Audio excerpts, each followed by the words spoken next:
Okey, sahabat semua. Okey, aku nak beritahu kat hampa. Pokok ni aku tanam acah-acah je. Ni pokok bendi. Usia dia lebih kurang dalam 50 hari aja. Korang tengok dia punya tinggi dia dah hampir nak mencecah bumbung.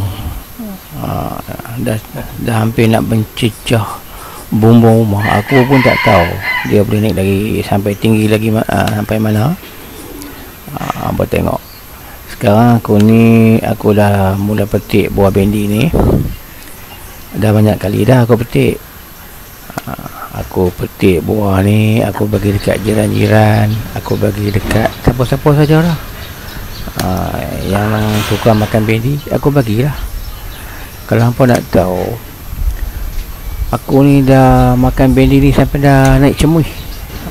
Orang tu dah jemur dah. Sebab aku dalam lebih kurang 30 pokok lah, tanam dalam polybag je. Kira buah dia ni tak berhenti-henti. Berbuah. Terus siapa yang suka video aku ni boleh tekan like dan komen. Dan kalau hampa nak tahu aku nak bubuh baju apa, racun apa, hampa share dengan aku. Nanti aku beritahu lah kat hampa apa baju, apa racun yang aku pakai. Okey, jumpa lagi.